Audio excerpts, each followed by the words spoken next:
Hello, Reds, and welcome to the 100% United podcast. I'm your host, TC, and here's your co-host, Scott. Hello, mate. Hello, son. It feels like Groundhog Day here for us and United fans everywhere. What are we going to talk about today, Scott? Lack of effort, difficult to watch, disgrace to the club, 0-2 at home to relegated Cardiff, an absolutely ghastly end to a tortuous season. Give me your thoughts, pal. Yeah, mix of all three, mate. Difficult to watch, not much effort. Just seemed like we'd given up, hasn't it? Well, we had, hadn't we? We hadn't as fans, and Ollie hadn't, but a number of the players looked like they had weeks ago. Yeah, it's what we've been saying, mate. It's tough to watch as a team who we've always given everything we have for the badge.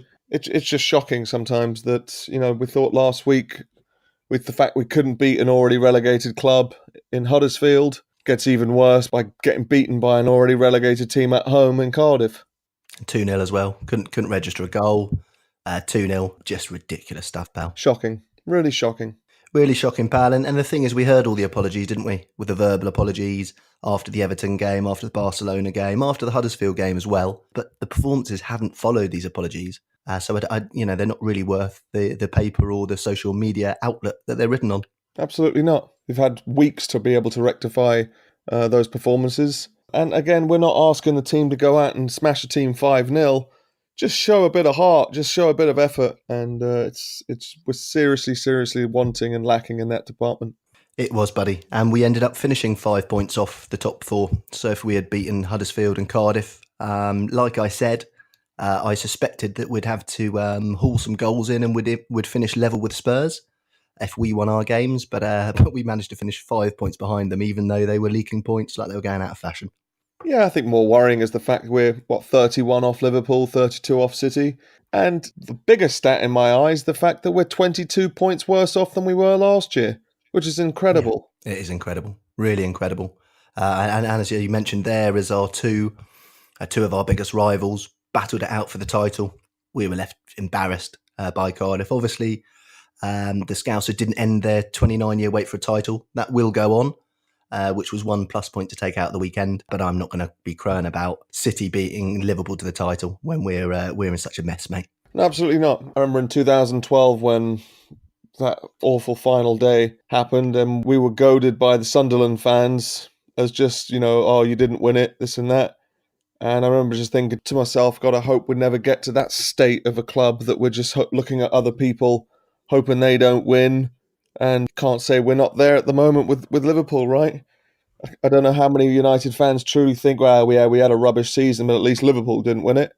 And it's just a terrible attitude. It is a bit, but the rivalry is very deep. I must say, I bumped into a United fan and I watched, obviously, the Liverpool and the City games were on the TVs.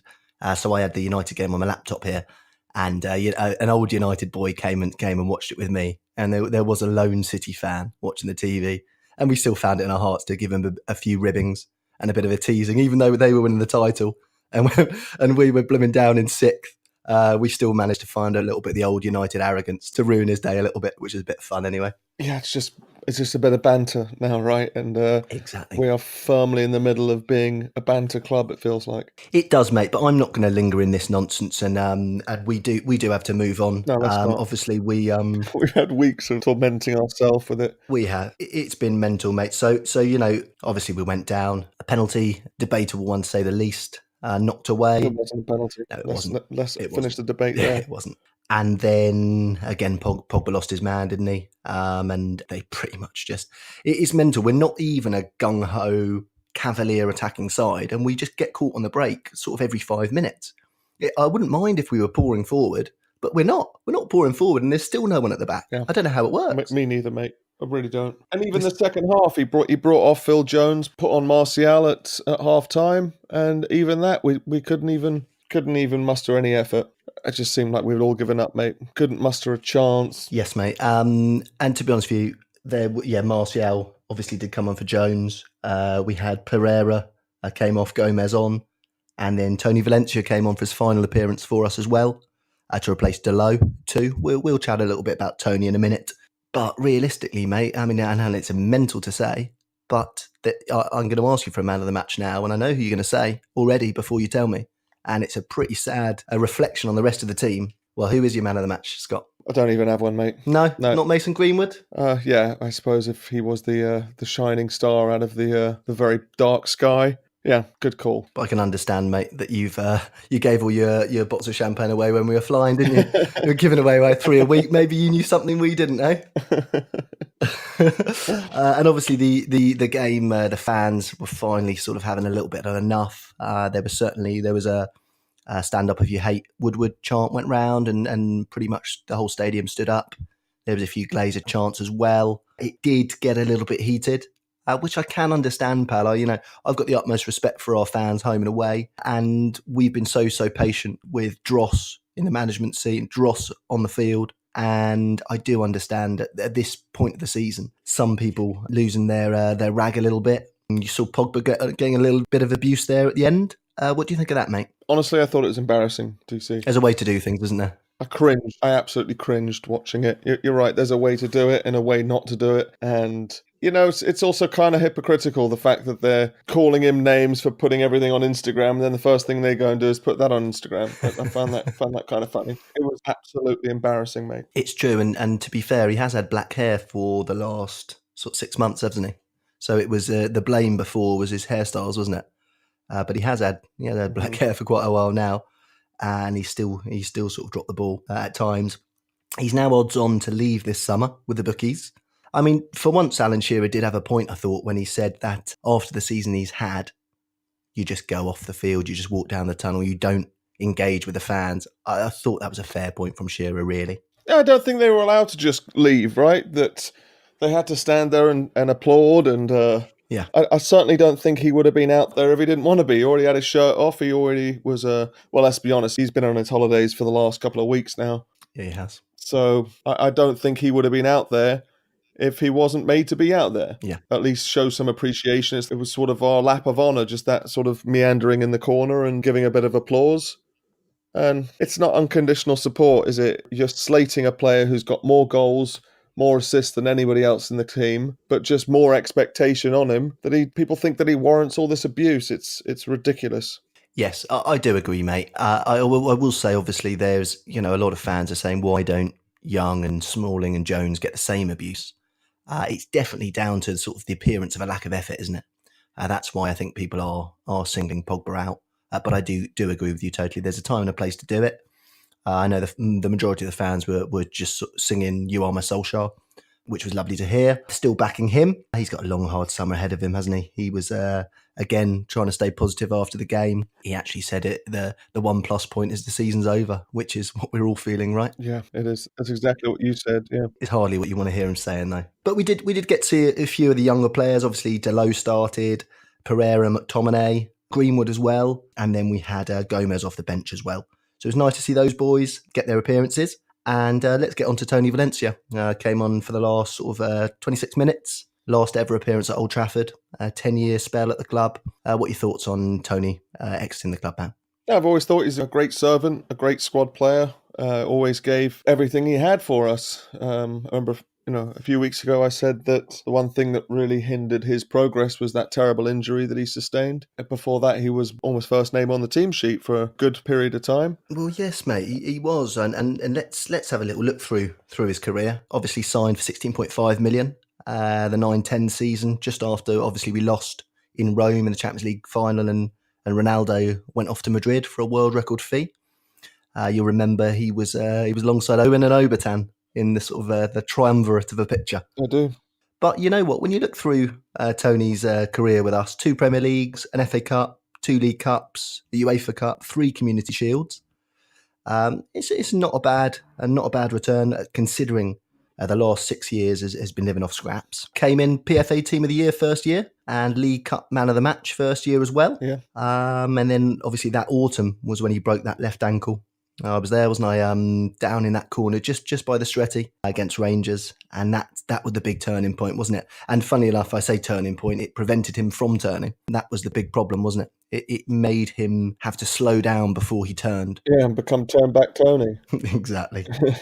But you know what? It wasn't all over there, mate. He was man of the match in the semi-final of the Champions League, second leg, 10-11 against Schalke. Yeah. Yep, 4-1. We're banging them past Neuer. I remember we were blooming dancing the Stretty that night, I tell you. Yeah. Started at Wembley, 2011 Champions League final. Obviously one of the darkest days in recent history. And then 2012, he scored that goal, set up Ashley Young, looked like he'd won the title for us at Blackburn. And he also won the Players' Player and the Fans' Player of the Year in 2012. And just to top it off, goal of the season for his goal against Blackburn too. So, you know, his first years were, like you say, they were good. And that was even after his ankle injury. But then, obviously, moved to the hallowed number 7 or the haunted number 7, depending on which way you look at it now. Had a bit of a dodgy year, 12-13, moved back to 25. And then he sort of became part-time skipper, didn't he, when Rooney and Carrick weren't playing. Won the UEFA Europa League as stand-in skipper in 17.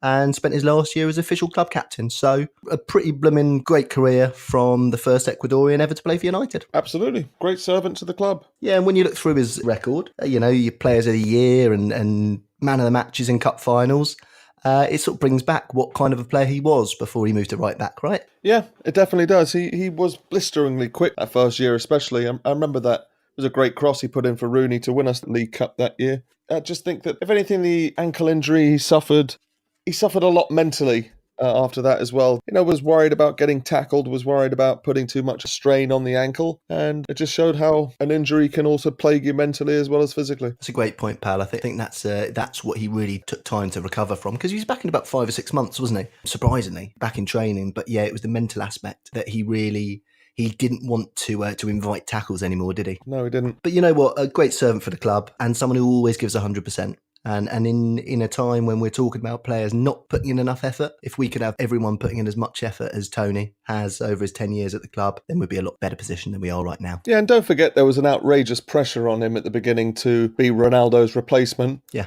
That picture that we do remember of him with Obertan and Owen, that was when we had £80 million in our pockets, burning a hole, and everyone wanted us to go out and get world-class talent.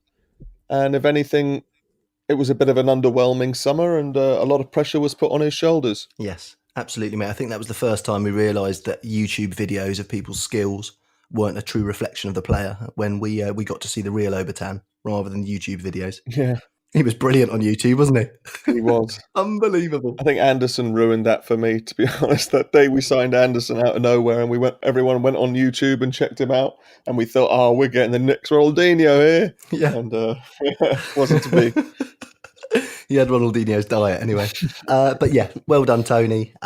We wish you all the best. And we will have a word about Tony, obviously, in our end-of-year review as well. Another player heading for the exit door, Ander Herrera, left out the squad. Ollie didn't want to give him a send-off, didn't think it was worth it, and he will leave the club. He said a few words today. He's given his full backing to Ollie. He said that Ollie's a great guy. He said that all the lads back Ollie. They're all behind him in the changing room. And that he believes in karma. And if you're a good guy and you do things right and you're honest, then good things happen to you. And he said that the right person's at the wheel. What do you think, mate? Obviously, there's a mixed bag here. Some people are saying we shouldn't be lauding him. He's pulled our pants down and gone off to Paris. Some people are saying he's too good for us. You know, we don't deserve him. And some people are sort of stuck in the middle. Where do you stand, pal? First and foremost, I'm disappointed. I think that he has...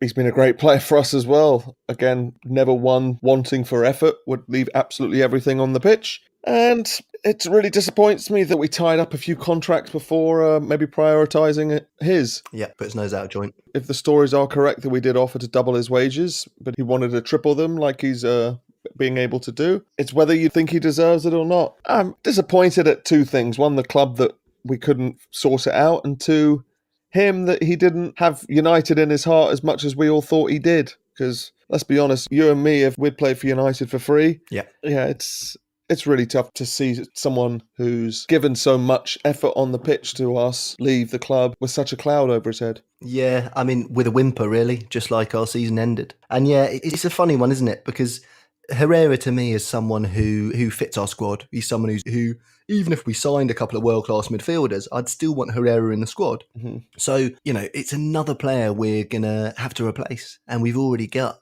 half a squad to replace. So I don't know what Ollie's plans are. I don't know what's going on behind closed doors. I'm going to leave it a little while to give my full opinion on that. I actually love Ander Herrera as a player and as a guy. I don't know what to think of it right now. It's a bit raw, and we've had all kinds of things going on in the last few weeks. So as the dust settles on that one, I think a bit more clarity will come to the fore. For sure. But good luck to Ander Herrera anyway. Heavy heart, but maybe you can remind everyone in Paris about that cheeky little night we had back in, February? But again, a night he wasn't playing in, right? And a night that we maybe saw the emergence of Scott McTominay, and he's a ready-made replacement, if you ask me. Yeah.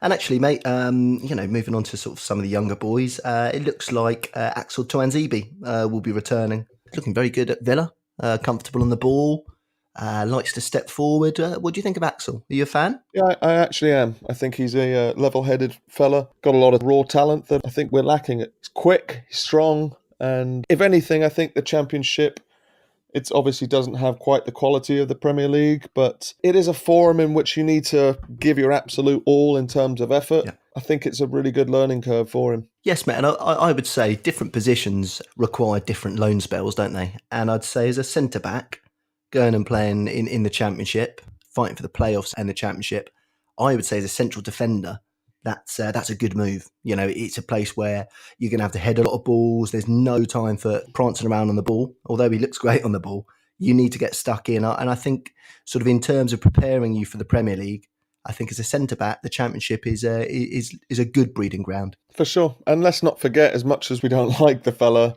his current manager, John Terry, was one of the best defenders the Premier League's ever seen. He was. And if you can maybe have learnt a few pearls of wisdom from him, hopefully nothing to do with penalty taking, maybe that's a good thing too. Yeah, John Terry's not so bad, mate. Viva John Terry forever, I say. It's looking like Romelu Lukaku maybe on his way. Internazionale interested. Conte obviously taken over there. What do you think? Would you keep Lukaku or would you move him on to Serie A? Well, I think first and foremost, we need goals in our team. We don't have enough goals. And so I'd be disappointed to see our number 9 leaving us, especially when he's not past his sell-by date. I would actually really like to swap him with Mauro Icardi. I know he's on his way out of Inter Milan. Yep.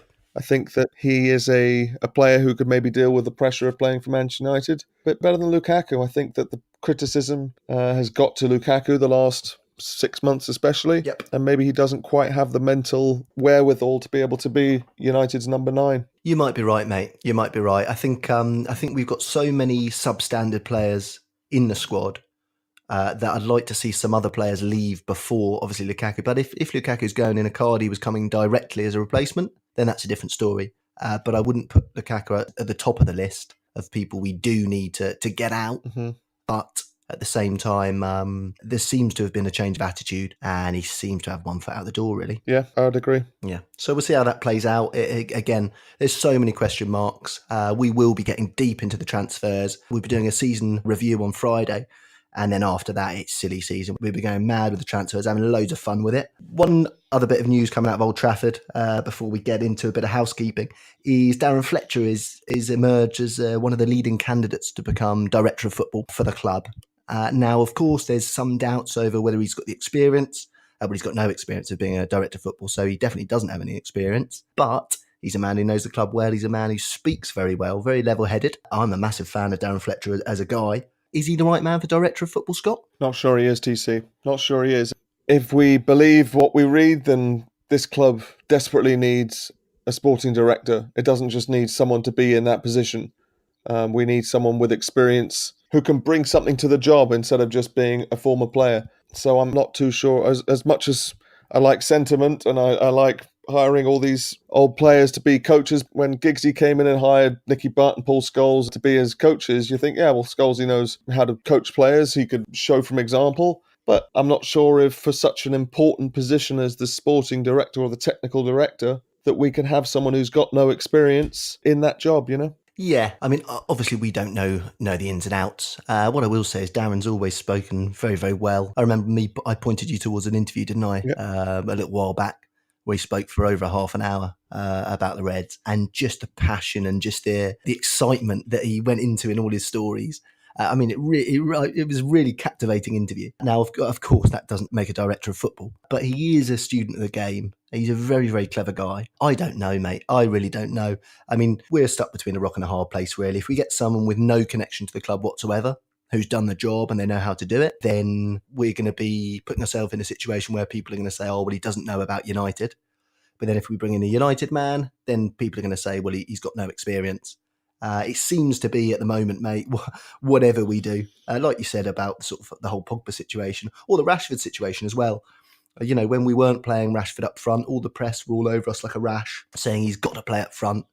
And now we do play him up front, then now the press, they talk about someone else instead, So it's a bit of guesswork on our part. I don't know. Unfortunately, we do know that it's going to be sort of the same people making the decisions, the Woodward and Glazers, that have made the decisions to employ the managers that haven't worked. So that's the only worry, I suppose. Yeah, and I think that the top of our club is positions are being held by people who don't know a lot about football. And we're really starting to look like we're becoming a club who's prioritising commercial endorsements over footballing trophies. And it's not something that we as fans want to see. No. And it's not something that we should be doing. So I think that if anything, we need to have someone who has good experience in that position, because it is a really important position, mate. It sort of reminds me maybe a little bit of when we employed Carlos Queiroz, that, he didn't know the club in and out, but he was really experienced in the world of football, and he really brought our club to another level. That's a good point, mate. That's a really good point, actually. And he actually,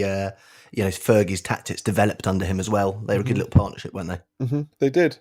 And also we became more of a lucrative club to join overseas when, he was able to bring in the Portuguese, young Brazilians, yeah.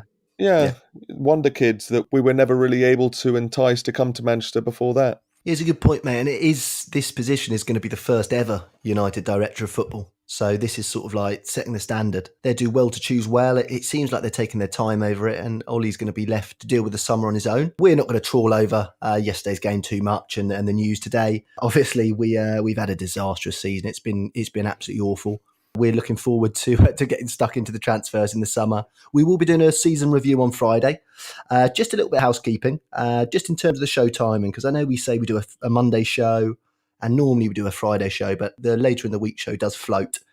When we say a Monday show, we record it on Monday evening. So normally it goes up around midnight on Monday. So you'll be, if you're on UK time, you'll be right to get that for Tuesday breakfast time. And then the later show in the week, in general, we do on Friday. But in the summer, that will be changing. We'll be keeping you informed on that. Don't forget to follow us on Instagram at United100podcast and drop us a line on the email. Any questions or queries you've got for us, get in touch, United100podcast at gmail.com. So, Reds, the end to a torturous season for us. We will be back on Friday with a long season review, going through the whole season and firing us off into the summer transfers. Reds, it's been ghastly. It's been awful, but there's always next season. Let's keep our chins up. Let's stay happy. Scott, thanks for joining me again, bud. Thank you, TC. Cheerio, Reds. Ta-ra.